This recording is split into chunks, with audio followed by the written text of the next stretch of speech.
Asia దేశాల్లో నెలకొన్న యుద్ధ ప్రభావంపై ఏపీ సర్కార్ స్పందించింది. వివిధ దేశాల్లో చిక్కుకున్న ఏపీ టూరిస్టులను వారి గమ్యాలకు చేర్చడంలో Andhra Pradesh non resident Telugu society చేసిన కృషి ఫలించింది.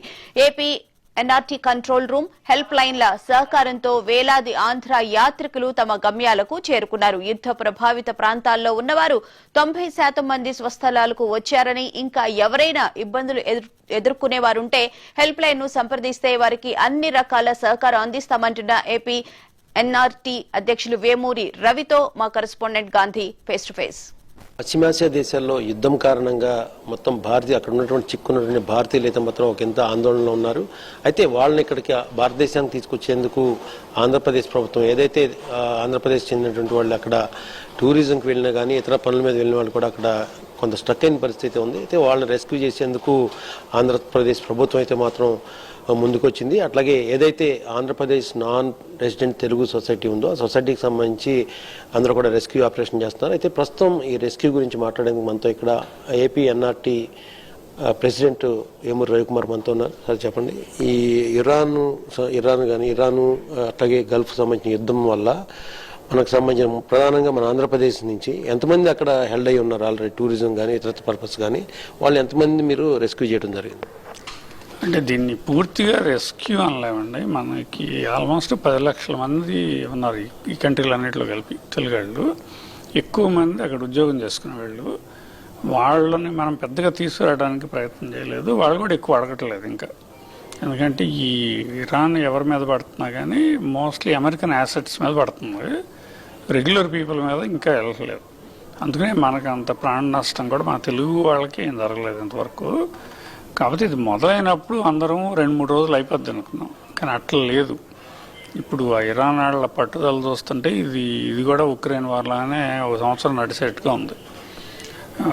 మనకి వెనక్కి వచ్చే రిక్వెస్ట్లు మొదట్లో ట్రాన్సిట్ ప్యాసింజర్స్ అంటారండి. అంటే అమెరికా నుంచి వచ్చేవాళ్ళు, ఇక్కడి నుంచి యూరోప్ వెళ్ళేవాళ్ళు, దుబాయ్ చూడటానికి వెళ్ళిన వాళ్ళంతా ఎయిర్పోర్ట్లో ఇరుక్కున్న వాళ్ళు ముందు బాగా భయపడ్డారు. ఎందుకంటే దుబాయ్ ఎయిర్పోర్ట్ మీద కూడా వాళ్ళు 2-3 డ్రోన్లు వేశారు కదా. వాళ్ళని తీసుకురావడం మీద మ్యాక్సిమం ఎఫర్ట్ మనము పెట్టాము. ఎయిర్లైన్స్ కూడా బాగా పనిచేసినాయి దానికి. సో వాళ్ళు అంతా క్లియర్ అయిపోయారు. ఒక 3-4 డేస్లో క్లియర్ చేస్తారు. ఏంటి డ్రోన్లు పడుతున్నా మధ్యలో ఫ్లైట్లు నడిపేసి మన ఇండియన్ గవర్నమెంట్ కూడా ఫెసిలిటేట్ చేసింది. ఇది పోతే మిగిలిన వాళ్ళు ఏమయ్యారంటే మనకి విజిటర్ వీసా మీద వెళ్ళి టికెట్ ఉంది కానీ వెనక్కి చెక్ ఇన్ చేయనివ్వట్లేదు వాళ్ళని. దీనివల్ల వాళ్ళు చాలామంది ఉన్నారు, మనకు దగ్గర 2000 మంది ఉన్నట్టున్నారు. వాళ్ళని తీసుకురావడం మాకు కూడా కష్టమైంది. అంటే కొన్ని కంట్రీల్లో, అంటే సౌదీ అరేబియా పర్లేదు బాగానే వచ్చేసారు. మస్కట్ వాళ్ళు మొదటి నుంచి ఓపెన్ అయి ఉంది. ఎందుకంటే ఓమన్ వీళ్ళిద్దరికి మధ్యవర్తిత్వం చేస్తుంది కదా, ఇరాన్కి అమెరికాకి. అందుకని మస్కట్లో ఫ్లైట్లు ఇప్పుడు ఆగలేదు. దుబాయ్లో ఇరుక్కుపోయిన ఇట్లాంటి వాళ్ళని మేము మస్కట్ పంపించి తీసుకొచ్చాము. వాళ్ళు వీసా కూడా పెద్ద రెస్ట్రిక్షన్స్ వైపు లేవు. అంటే అమెరికన్ వీసా స్టాంప్ ఉన్నా, యూకే స్టాంప్ ఉన్నా యాక్సెప్ట్ చేసేసారు. ఇక బహ్రెయిన్ వస్తే అది ఒక డిఫరెంట్ బాల్ గేమ్. ఎందుకంటే బాగా ఎక్కువ బాంబులు అక్కడ పడుతున్నాయి. అదేమో చాలా చిన్న కంట్రీ కదా. అక్కడ బయటికి రావడానికి బహ్రెయిన్ నుంచి ఉన్న గల్ఫ్ ఎయిర్ ఆపరేట్ చేయట్లేదు.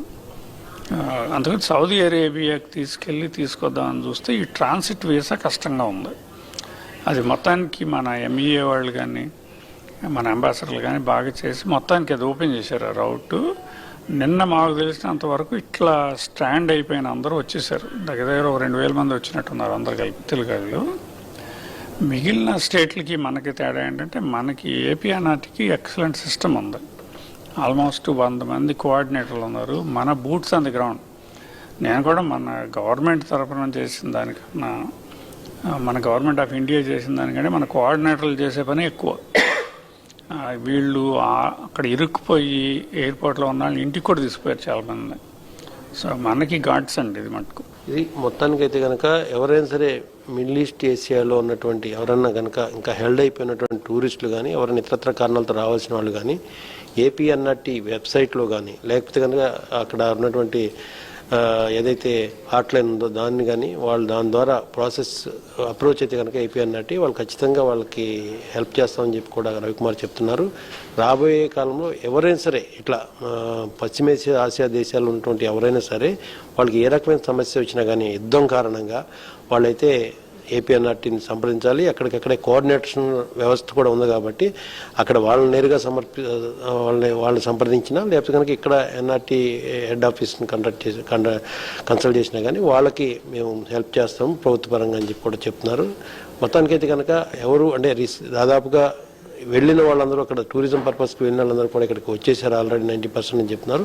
ఇంకెవరికన్నా ఫర్దర్గా ఇష్యూస్ ఉంటే మాత్రం దానికి సహాయపడటానికి మేము సిద్ధంగా ఉన్నామని చెప్పి రవికుమార్ చెప్తున్నారు. కెమెరామెన్ శ్యామ్తో గాంధీ, మహా న్యూస్, అమరావతి.